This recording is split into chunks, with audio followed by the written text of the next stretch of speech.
Well, some of them actually look more complicated than they should be because just with extra nodes, because originally there wasn't any automatic conversion between grayscale value nodes and color nodes. So every time you connected them together, there was always some sort of conversion one in between, like a black and white to RGB.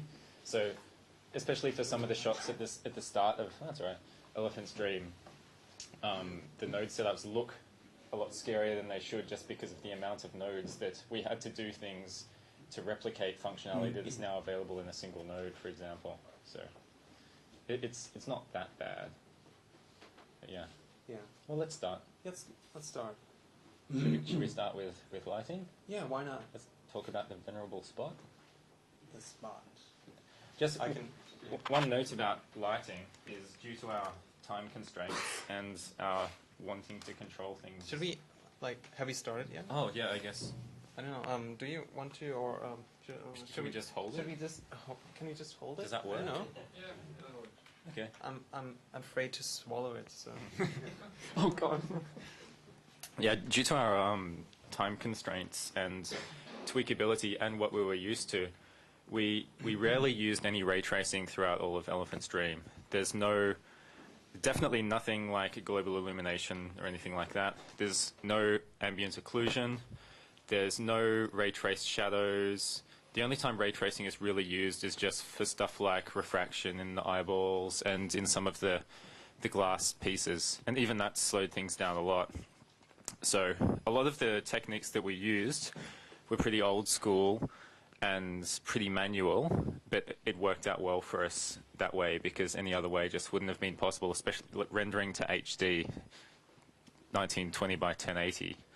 Anything that increases render time is going to increase it by a lot. So, yeah. Okay, so we start now. Hello, my name's Andy. I've been doing a job of art director in Elephant's Dream. And I'm Matt.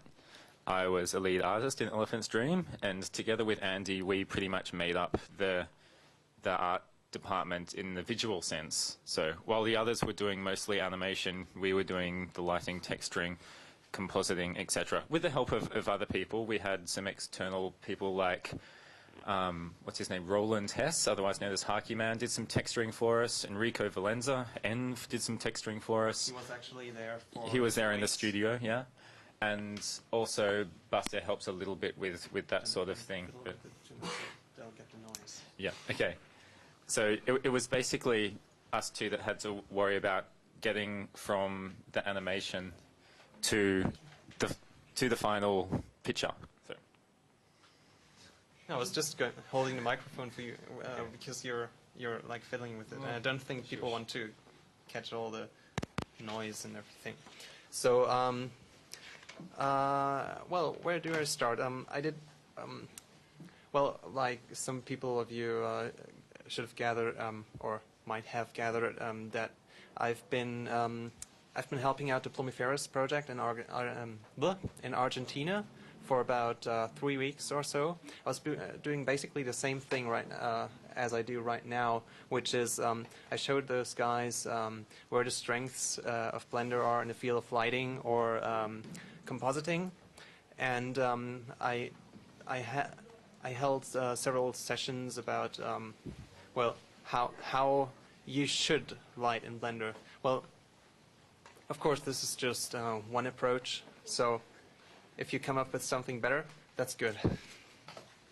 So, first thing you should know about Blender is that it doesn't make anything easy for you. That's sort of the rule of thumb, because well, to make things really fast, which you have to do in a big production, you want to render really fast, you want to get your results really fast, and don't want to fiddle too much with the settings. So the only thing you can do in Blender right now is use spotlights with shadow buffers, because spotlights are the only lamps which have shadow buffers, and shadow buffers are fast enough to be used in a production. Could I also make a note there about rendering speed? When people think of speed of rendering and, for example, somebody using a global illumination render or something, leaving it overnight to render, and so they're saying, oh, that's okay because I just leave the computer rendering and it's all right. But render time is about more than that, because render time is also when you were actually working with it, trying to get a result out of it, doing test renders. And as we were in the studio, even as it was, we were still spending, for example, 20 minutes just sitting and watching the screen for the render to come up so we can start tweaking it in the comp, so we can analyze it to see if it was looking the way we wanted it to or not. So particularly towards the end of the project, it was very, very frustrating because we'd work for a little while and then press render, and then we couldn't do anything for the next 20 minutes. And that sort of thing just punctured throughout the entire day. And it really just got frustrating when we were sitting there. We had so much to do, but we just couldn't do it. So render time is more than just on the farm. It's test renders as well. Yeah, just as a little side note, while we were compositing the last shots of Elephant Stream, me and Matt, we actually had about up to four blenders open at the same time. No wonder we were running into memory problems, but yeah, that's what we had to do in order to get the shots done. So, well, should I just, I don't know, should we talk about the basics of lighting first or so? Start from the start. Basically, how we divided the lighting tasks in Elephant Stream into two pieces, actually. I was doing more the character lighting stuff and single objects, because that's what I'm confident doing. And Matt was mostly a specialist for big scenes where you had lots of lights and lots of complexity, and yeah. So backgrounds especially. So I probably can talk about the single object lighting first. Go for it. Okay. Well, the most important thing is with lighting in CG is that you don't, you actually don't want to replicate. Well, sometimes you do. You don't actually want to replicate so much the real world. You want to get, the most important thing for you is that you want to get a feeling across that to the viewer. And that can only be done by stylizing the lighting, by doing some simplifications, and making sure that it reads really well. And so, how do we do that? I don't know. Do you want to say something, Matt? Not particularly. Well, I'm just saying that because I kind of lost track. So, well, let's just start. Well, basically, you know, you all know this problem that if you start just from a thing, that your scene is basically black, and of course that's bad. You don't want that. So you just put a light in there, and then you get something. At least you can see your object. It might not be really what you want or what you expect or what looks good, but yeah, that's a start. So I mentioned that we use spots a lot. Spots are good in many ways because the most important thing is that they have soft shadows that are really fast to render. Soft shadows in reality are something that's really important because you don't have anything that is like, you don't have sharp, really sharp shadows like you get from ray tracing in reality. You almost every time you have something that kind of blurs the shadow, distance to the light source, or weather conditions or whatever. So I challenge anyone to find a hard shadow in this room or outside. It's impossible. Anyway, so that's another thing that, another reason why we use shadow buffers. Shall I perhaps just, in the technical side of a shadow buffer, basically what happens is, I don't really know that much about it, but from my experience, it works by, from the light source, it looks at where it's pointing and sort of generates this almost like an image representation of where the shadow will lie. So it's almost as if you've got the texture of this blackness which is being projected down onto the scene to make a light. It doesn't entirely work that way. But the reason I mention that is because there are a lot of different things which work with the shadow buffer system that can impact on that, so it's useful to know how it works. For example, the shadow buffer size is basically the size of this image, so that if it's very low, like a low resolution image, it will look pixelated, but if it's very high, it will look clearer and crisper. The other thing that makes the shadows soft is that it does some blurring process to it. It's not actually real soft, where if you look at something, oh, there's not really a good light source here, but if you look at something which casts a shadow, it will be sort of sharper towards the end, and it will get more blurry as it goes out. Shadow buffers don't really do that. It just blurs everything all at the same amount. So it's something to be wary of if you want to get something looking extremely realistic or right. But for most purposes, it's generally okay. If you're just looking at a shadow on the ground or at the wall or underneath somewhere else, it can generally be quite passable if it's just blurred consistently. And that's where that soft amount is. Anyway. And also one thing that is important for shadow buffers is that it's basically just an image with a Z or Z buffer. And that's why it's really important because during the process of calculating the shadow buffers, there can be errors. And that's why you have to make sure that you limit those errors to a minimum. That's what you do basically with clip start and end. Go back to the 3D view. Yeah.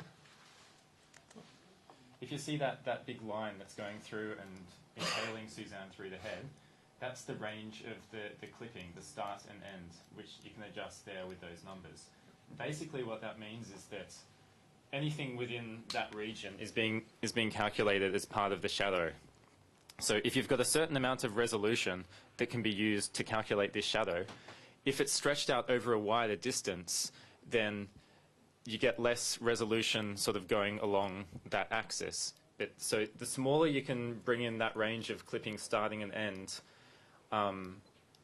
it will sort of keep it more, it'll be a more efficient use of the shadow buffer, as only the stuff that you really need to be casting shadows or receiving shadows is in that range. It doesn't have to include any extraneous stuff which will just waste resources. Should we say something about the bias? Maybe you can give a more accurate, I don't know. Well, okay, that's one of the big mysteries. Actually, we sort of know what it does, but maybe we shouldn't tell. Because we might get it wrong. We might get it wrong, yeah, sorry. So one thing that's really important is that you have to set the bias of the shadow buffer correctly. So that's this little button. I think it's something to do with how it does that shifting along the direction of the light that it's casting, like how... Basically, if you get it wrong, you're going to have weird artifacts on there. I should mention that it would be nice if some of these more manual grunt work options were automated. For example, if there was... And actually right now, Ton's been working on the shadow buffer system, so there is auto clip start and end, which will just clip it, which will set those values automatically to whatever's in the spotlight cone. And there's also some new method for calculating bias, which is a bit more reliable. So hopefully over time there'll be less and less tweaking of these sorts of things necessary. But for now, you still have to kind of deal with it. Well, not really, because one thing that Ton luckily did for me was after the horrors of Flammiferous, sorry, the lighting horrors of Flammiferous, because we saw how much the Blender shadow buffer system still has to learn. It's very old. Yeah, it's very old. It's basically since the start of Blender hasn't changed. So I asked Ton to include this little feature, which basically does auto clipping based on where the scene starts and where it ends. So it sets the clip start and end. It's not just the scene; it's what's in the spotlight cone. Well, what's in the spotlight cone, and it can give you some errors. So it has to be used with caution. But basically.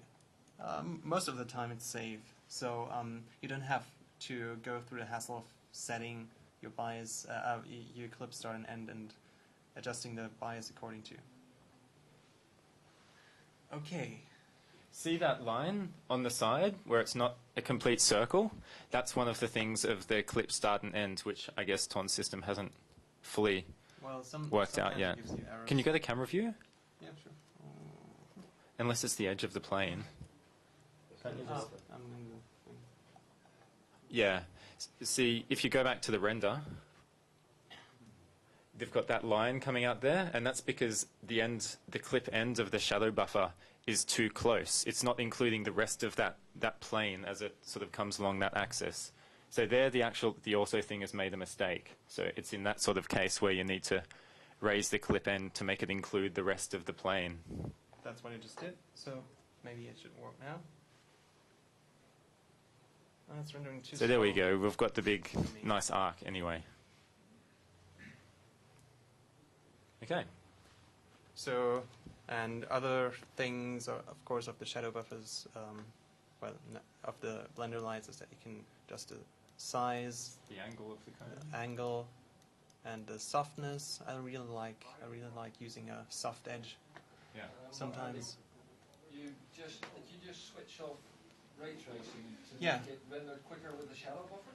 Well, the thing is that ray tracing does full anti-aliasing on the whole scene, and that way, since I'm not using ray tracing right now, I'm just disabling it. As So, long as it's on, it does the full. yeah. The other thing too is that when you're doing a ray trace, it constructs this octree, which is some way of arranging the scene in memory to make it faster to ray trace. But building that octree takes time. So if you're not using ray tracing, you should switch it off so it doesn't have to build that octree and it can just go straight to the render, because it won't be used at all if you're not ray tracing. Okay. I think that's enough of the technical stuff. Maybe we should go to more interesting things. So, well, lighting is. I think pretty much all of you have have come across this thing called 3-point lighting setup, which I think for a beginner it's okay, but it's not really practical in any sense. Lighting pretty much depends on how you observe the real world, how you want to interpret things, how you want to make your scenes look like. And I think the 3-point lighting setup in this case, where you just have a fill light, a key light, and a rim light, can be just a starting point for that. It's very one size fits all, so it won't give you. It doesn't allow room for expression. So if you have a scene and you started just to add the 3-point light setup, just make a little break and maybe you can think of something a bit more intelligent than that. So basically, what I'm going to do now is make this monkey a little less boring. Of course, one element of the 3-point lighting setup is that you have a key light, which is the most powerful light source in your scene, and you have a fill light, which is the environment light, and a rim light, which is lighting the model from behind, so you can separate it from the background much easier. And I'm not saying that you shouldn't use all these elements, but I'm saying that there is so much more to lighting than you can just do with just these 3 things. So first thing I'm going to do is setting up a key. I'm holding a microphone right now. That's why it's really hard. So yeah, I'm still afraid of swallowing that thing.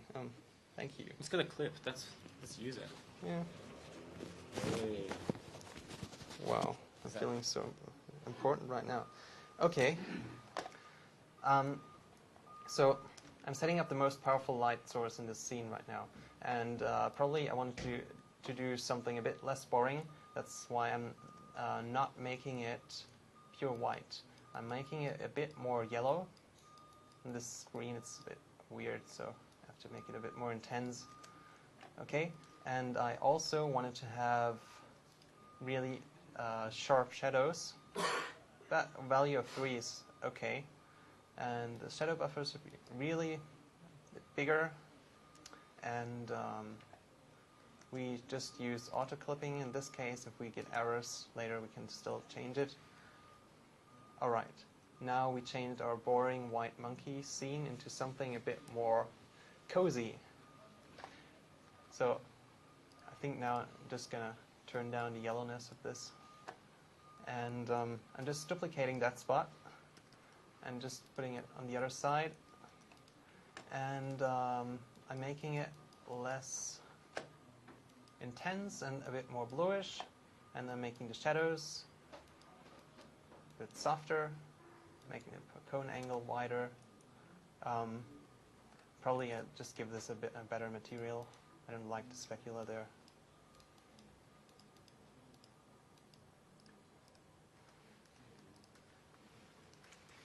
Okay.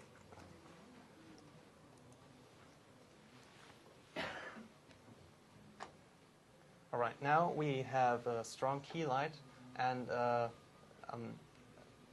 well, a little environment light in this scene. Okay, the next step of a 3-point lighting setup would be adding a rim light. A rim light is basically just a light that follows the silhouette of your objects. So you can, if you have a background that is colored pretty much like that object, you can separate that object from the background. So next thing I would be doing that if I was doing a 3-point lighting setup.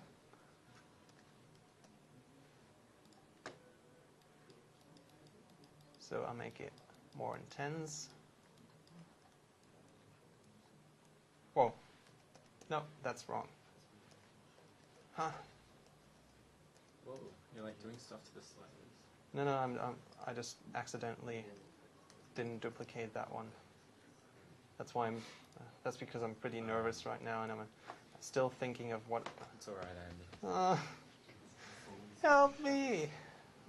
Anyway. So, make it really powerful. Okay, well, I wasn't right. I'm not using the 3-point lighting setup enough to, well, this is of course our key light, but this light source is much stronger than this one. So I was lying about the powerful lighting thing. So your key light in some cases might just be more brighter than your background light. The key light is generally more directional, like it establishes where the light is coming from. The backlight is merely just as a visual thing to produce the silhouette. Yeah, so you can actually just, instead of using a spot, you can use the sun, because you don't actually need that shadow coming from there. Well, yeah, that's it. Now we have a nice silhouette around the monkey. The floor could use some improvement. Now we see that the floor is really bright. So we can do something about that, which is we just take this scene, add another lamp down there, move it under the floor, make it no specular, make it a bit, what's the floor color? Blue. And then we just let it come down from there. Maybe it's too bright right now. We have to turn it down a bit. Oh, no, that's okay. There you have the light bouncing off the ground plane and hitting the underside of the monkey. Yeah. But it's not really bouncing. Well, It's good enough. It's okay. Basically, all of that type of lighting, it's cheating.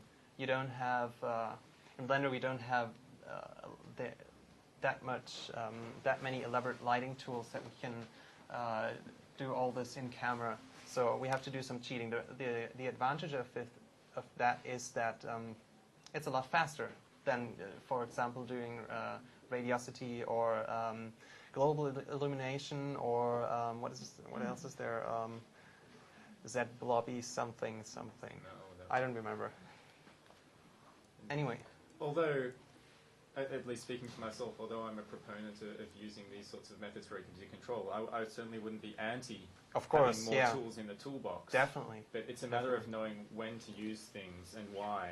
And a lot of the time when people use more sort of complicated and slower rendering technologies, it could be done easier with more artistic effect by doing it a more traditional way.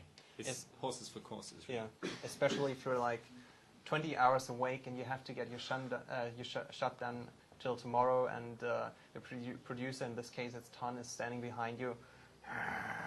finish your scene. And, well, yeah, then you just have to come up with something that's practical. And you can't just wait for the scene to finish ray tracing or so.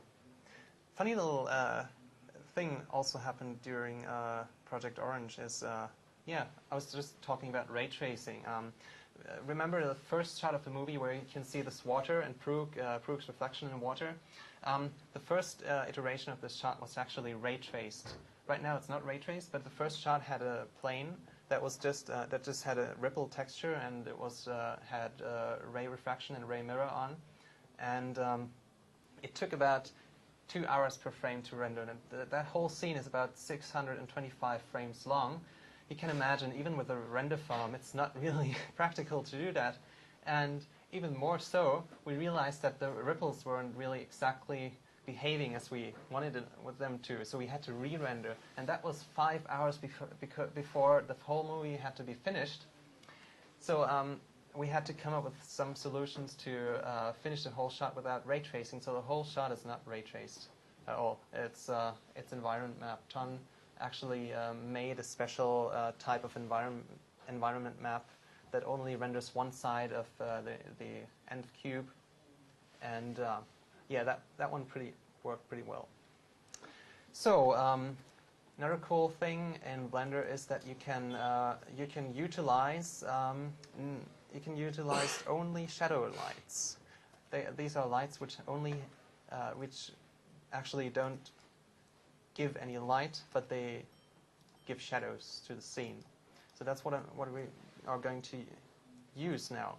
You can see here that the shadow here is really, really bright, and I don't really want it to be that bright. So what we want to do is to add a bit of darkness down there, and so we switch this one to only shadow.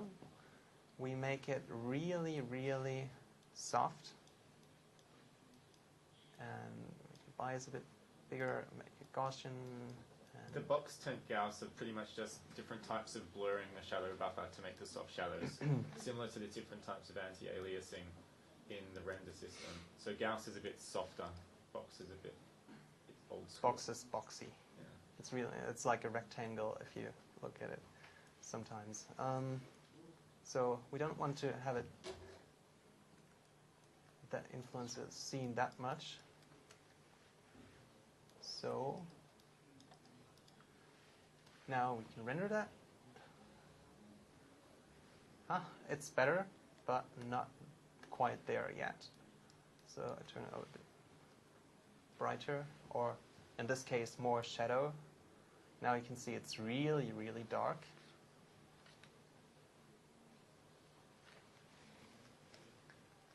And maybe let's do something in between, like 9, 8, something. Okay, that's a really simple example. That's just a monkey in a studio lit by one light and with a bounce card or whatever, or a sky reflecting all the light and throwing them around the scene. So yeah, if you ever want to render a monkey, now you know how it's done.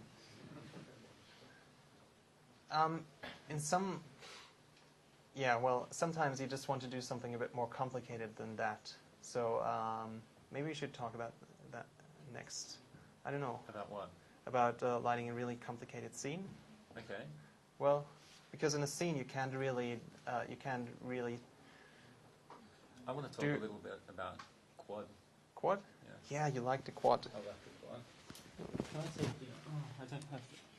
Take the microphone. I want to plug myself in. But Oh, should I just? really? I'll just work on You yours. can use that one, but you can't look at the screen. How does this work? Just, Okay. That's all right. I'm going to switch this around because I like it like this. Oh. Yeah, man. It's the only way to go. Okay. Something a bit more technical, but very practical, is dealing with Blender's light model, as in the way that the light falls off as it comes from the lamp.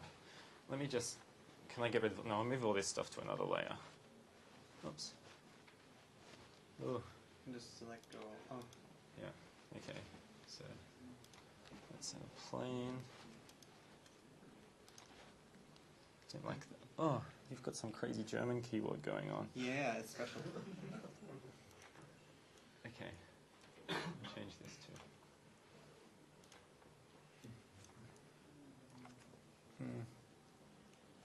Okay, cool. So let's add a spot lamp.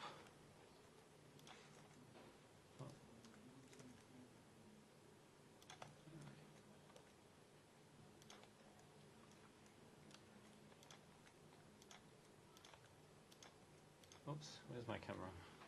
Just go control something to.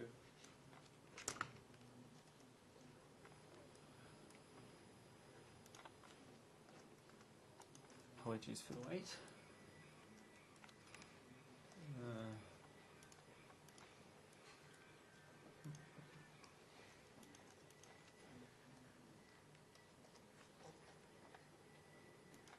Use fly mode. Okay, so this is pretty simple. A light going on there. Let's see what it looks like. Okay, so this is Blender's normal light distribution. It starts off here and then it fades away. There are advantages and disadvantages of this. This is not realistic. Like real light follows inverse square law, where each step along the way it's like the square of what it was before, which basically means that it falls off really fast. So that's what it is in reality. This is used as the default in Blender because it's easier to tweak. The light is more consistent along the length of wherever it's shining. So especially for things like lighting characters where you might have the light a different distance away, it's more predictable. But at least in my case, when I was doing the environments, it can be nicer to not use that because it gives it a bit more of a sort of realistic feel. So to change the light distribution method, you've got this button here called quad, which makes it follow a inverse quadratic whatever it is. That's inverse quadratic proportion for light yeah. attenuation. And yeah. You've got these two sliders here, and I still don't really know what they do. But what I do know is that if you turn on quad and then fiddle with this slider here, it becomes more inverse square law and less inverse square law. So if I, for example, get a non-quad one and duplicate it over here, I make the front one quad, and I'll pump it right up, which is what I always do. We render that. We should see a difference. So it's kind of hard to tell, but the quad one is falling off in a different way. Where this is useful... You have to turn down the slider. No, I'm pretty sure it's... I never do that. Really? Actually, with the slider, yeah. I do it with the slider. Really? See, I don't know what the slider's for. Yeah, see, that makes it more... That's really constant. If you put them up. Then you can see it getting darker in the little preview because at the distance it's further away. So anyway, the upshot of it is that if you're using a lot of these, it generally makes the scene look a bit nicer. You just have to be more careful when you're placing the lights to get it looking the right way. But an example of that is used a lot in Elephant's Dream is, let me just, oops, John keyboard. I'm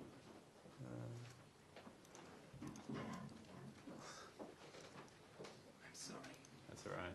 I forgive you. Okay. So what I used a lot in Elephant's Dream is just lots of little normal lamps. These ones here, just the boring old non-directional ones with quad on up to the top. Now, right now, that's going to look something like that. It's kind of soft and nice and whatever. What's also good is this sphere option, which basically contains the light in this sort of virtual sphere. So from the point in the center where it's casting the light to the edge of this sphere, that's the distance at which the light is going to drop off. Normally, Oh yeah, I should talk about this because this dist value is also involved. The dist controls where the light is at half of its original intensity. So say I turn off the sphere and I have this small dist. Make it brighter. Yeah. Because it's hard to see. Yeah. So this is like 5 blender units. So now it's falling off to half the intensity, 5 blender units away. If I make this bigger, then it's falling off much further away. So that's how it is normally. That works for spotlights and everything. But with the sphere, it means that instead of the distance meaning where it's half the intensity, it means it's where all, like 0 intensity. So basically, all the light that this lamp is emitting is contained within this sphere, which is very nice for controlling things. So I know exactly where the light is going to be based on where the sphere is. So what I did in Elephant's Dream was some spots for the main lighting, but I also sprinkled around a lot of these little lights just with slightly different colors just to give it a more sort of uneven, softer kind of look. Because in real life you've got light that's not just going from the light source to the thing, it's bouncing around everywhere, and that's all happening when you're using global illumination, etc. But what it means is that light is bouncing off different colored surfaces and it's picking up all sorts of different colors everywhere. So if you have, for example, a wall that's lit in the completely one shade of light, then it's going to look a bit CG-ish and fake. But what you can do with these little lights is if you just... Sorry, it's on the mouse button. Yeah. What are you doing here? I'm sizing it down. I Oh. want to have the room lit, so Okay. I'm just talk. Yeah. So if you sprinkle around a lot of these little lights, give them slightly different colors, it can just give a bit of warmth to the scene. And I don't know if I can go into it now, but if you look in the production files of the tile room in Elephant's Dream, you'll see that there's about 30 of those little lights going around the place, just giving a bit of uneven color to the scene, which looks nice. One other thing that the sphere lights are good for, and which was also used a lot in Elephant's Dream, is that it's kind of hard to see here because this room isn't that well lit. But if you look in a room, you'll see it's darker up in the corners, and you get that nice. That is something that comes with global illumination renders too. You get, because of the way the light bounces around, not much gets in the corners and becomes a little bit darker. But of course we weren't using that, so what we can do is use these. But how does the light make something darker? That's when you use this, negative. So we called all these small lights we stuck in the scene negativismos. yeah.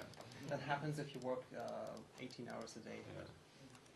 So I can put one here, and I can do a linked duplicate with Alt-D so that I can just tweak one and the settings remain the same. And this might be a bit extreme right now, it probably will.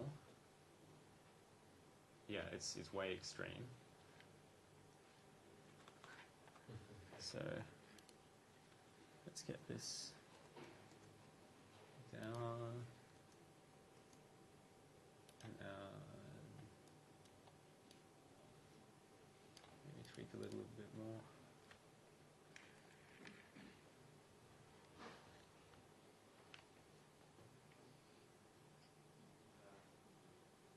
It's still a bit too much, but I won't bother tweaking it now. But you get the gist. You can get nice sort of soft corner shadows like that.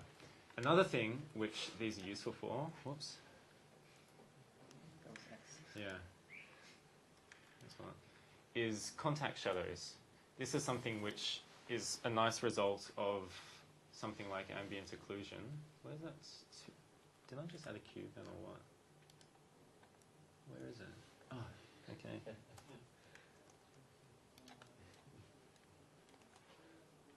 Let's put this cube.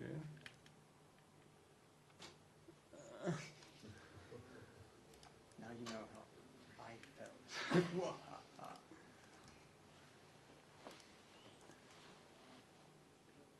Okay. So here we have something that's in contact. Let's move Suzanne away here. Using ambient occlusion, etc., you also get that same thing. You get it darker around the corners where it contacts. Now, right now, it's probably going to look... It will work because I did that. Oh, you've got the spotlight. Yeah. Okay, let's get rid of that. The only shadow spot. That's also one thing to fake environment shadows. Yeah. To just add a big, huge spotlight above your scene, and that will give you contact shadows all over the place. See here? It's very sharp boundary on where it joins. It looks very fake.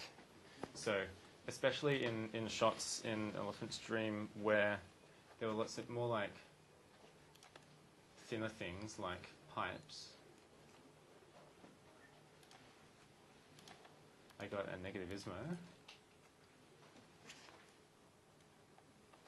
and stuck it just down here somewhere at the bottom. You might want to make it no specular. Yeah. Oh no, yeah. Yeah, cast. And I'll also turn down the quad a bit because I don't want it so sharp. But hopefully now,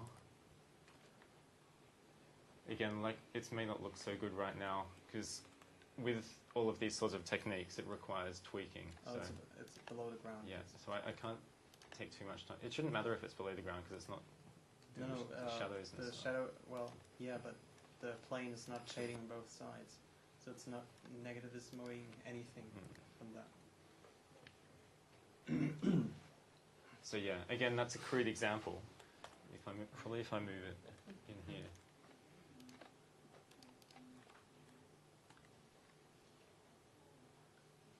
But you see... Okay, there we go. There's our nice contact shadows at the bottom there. Oh, it looks just like AO, except it's like 1/1,000,000th of the rendering time. So it's extra manual work, but if you're talking about a scene that you've been working on that's going to be in all of these different shots, that's going to be rendered X amount of times, it's worth... You can spend the time on this sort of thing, just scatter a bunch of these throughout the shots, and it looks much nicer and much more natural. So that's also a trick that was used a lot. There's a lot of negative lights for contact shadows, for shadows in the corner of rooms. Even just things like, because of the way the shadow buffers work, especially in nostrils, you get it so that the inside of the nostril looks really bright and it looks really dumb. So in a couple of the shots, I actually stuck 2 little negative lights up Frug's nose so it would be darker in there, and it worked. I stuck a negative light somewhere else. See. Well, there was a problem down there. Up there. I don't know. Yeah. Yeah.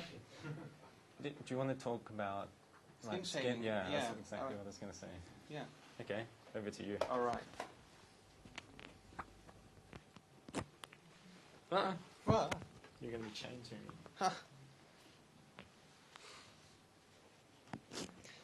all right. Just have my mouse. One thing that I think worked well in Elephant's Dream is the skin of the characters. And Well done. Thanks. I didn't do anything. That's Yeah. Anyway. If you fiddle with the production files, you actually see that the skin shader itself is not really that remarkable. Well, it's not really a shader. It's I don't like the word shader to use with Blender materials because shader is what's here. That's Lambert or Neuer, Toon, Minert, whatever. That's shaders, but that is not a shader. So please, if you want to get me mad, you can call it a shader. So now you know it. Anyway, I can probably just take the Elephant's Dream skin material from somewhere and show you directly.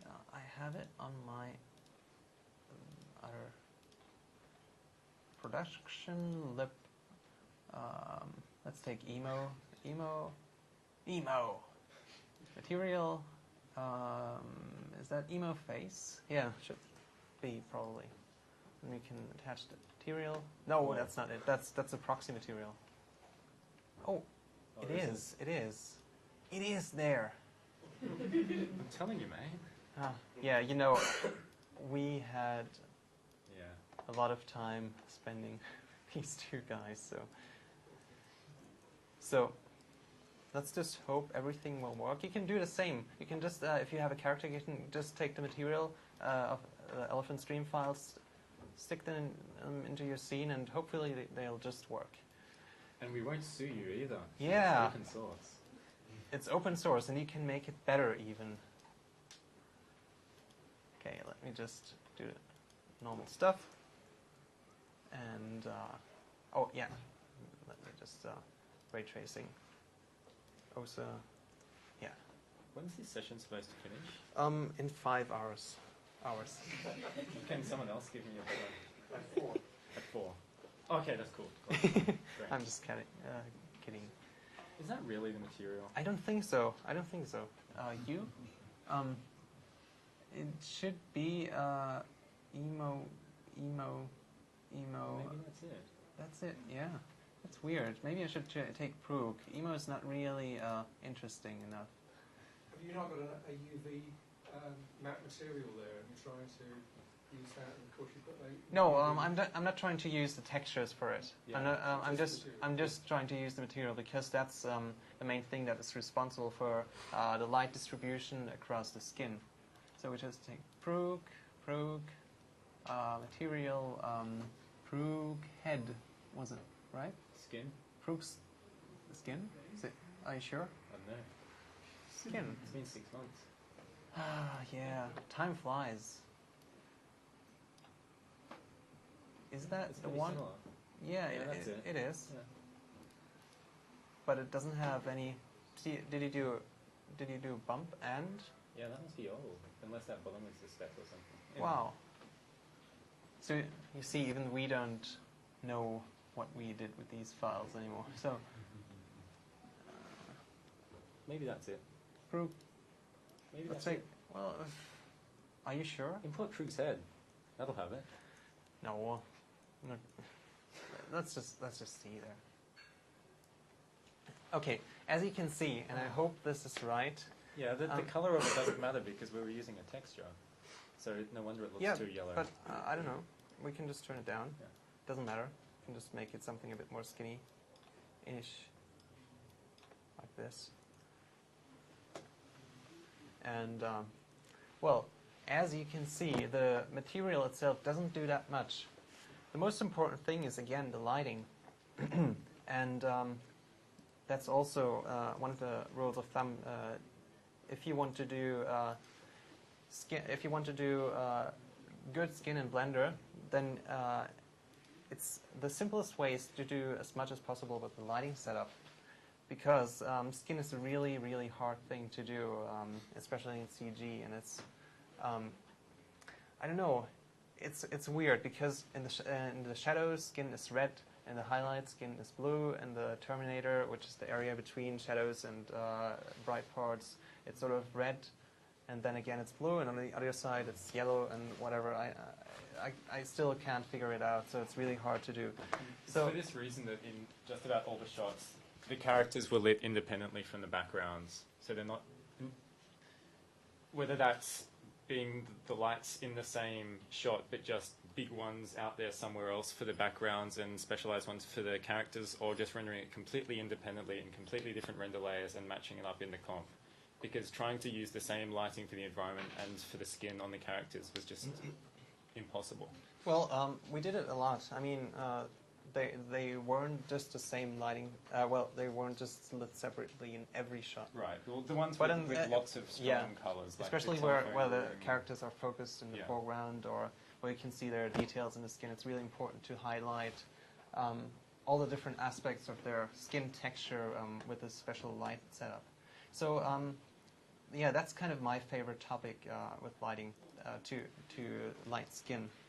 So again, we have the bright light, and then we have the environment light, and we make that one, well,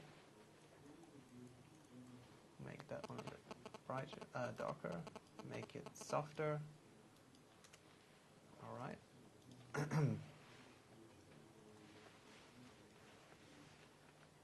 All right, now you can start to see where we're getting. So basically, this is a really crude material. right at the beginning of Elephant Stream, we thought of different ways of making skin shading work, and we came up with all these stuff, and it was even integrated in Blender.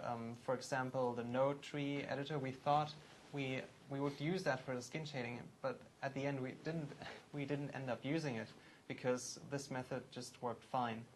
And things like inverse normals and whatever all weren't used, just the simple ramp. And the ramp for the skin texture is really simple.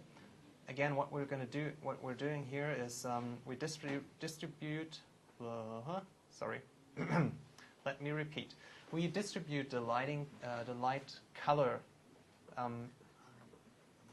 according to I was just saying, this ramp represents, because you can see it on the input result, it represents the sort of the gradient from the brightest part of the skin, or the brightest part of where the light is falling, down to the darkest part of where the light is falling. So you can change the color as it goes. That's really weird.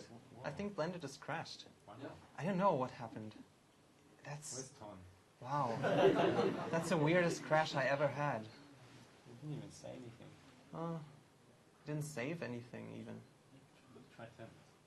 Oh, it's just a monkey with the skin. Yeah, but let's recover last session. Unable to open. Oh, okay. Monkey.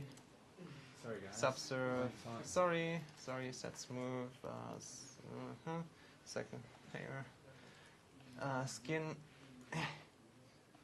And we were in media scene 2.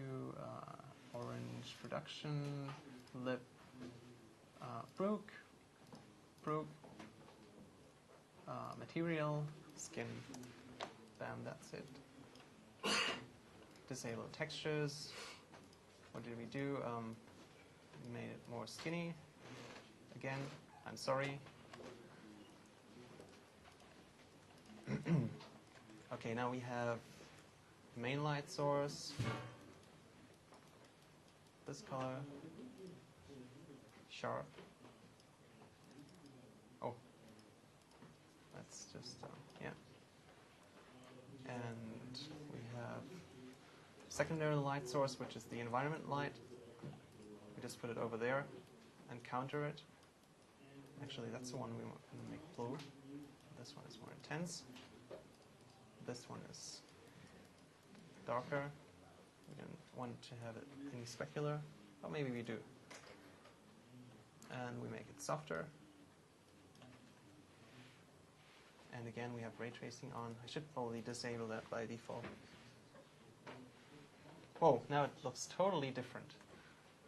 The light's coming from behind me. Oh, yeah. But maybe, you think it has shadows even? Yeah.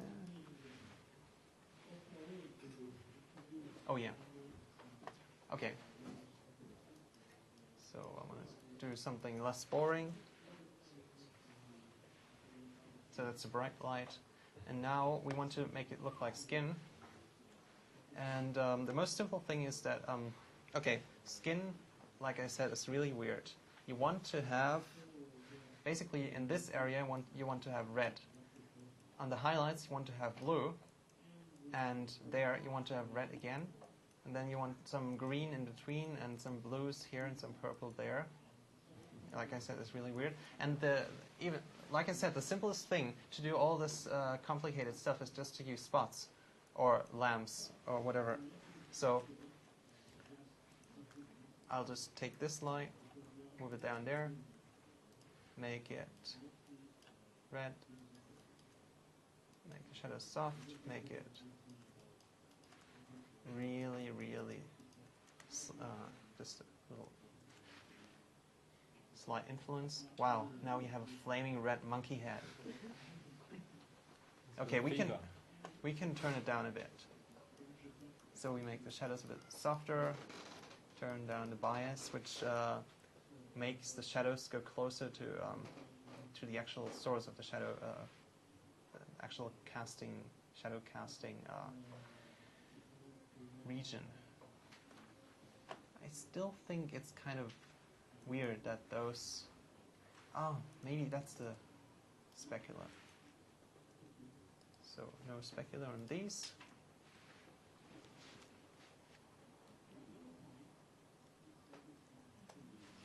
All right, so it looks like plastic right now. So let's tweak it a bit. I think I don't really trust these settings, so I'm just gonna do that manually. Like all the things new in Blender can behave quite weird, so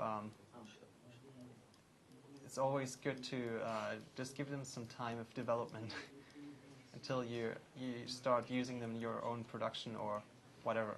But also, if you do find weird things, notify the developers, because Of that's course. the only way they're going to know. Developers generally aren't doing this sort of thing themselves. So if you find things which you think are bugs or not working correctly, make it known, because that's the only way it's going to get fixed.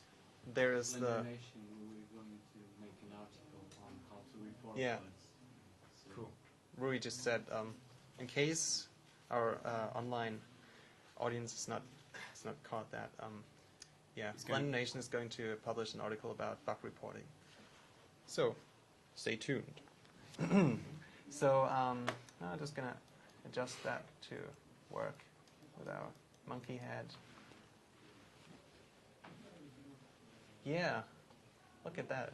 Just look different now.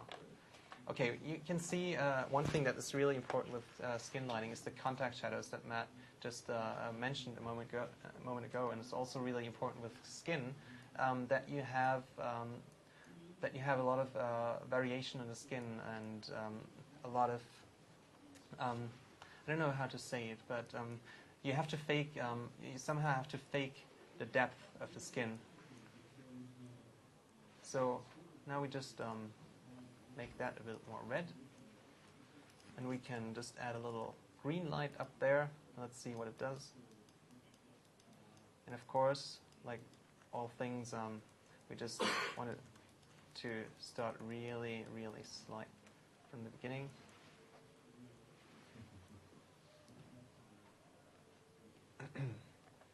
So the most important thing is to get that variation, that you don't just have straight black going from white. Just 100% that. Okay, that's really ugly. So forget about that. And maybe we want to add a bit more blue on the top.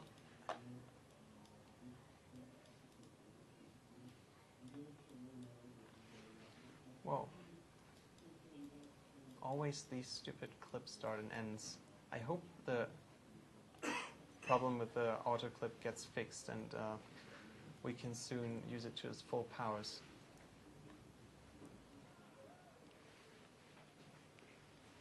Damn, still not there. Let's see. We want it to be a bit brighter. And we add some specular. And then I'm also going to add a rim light.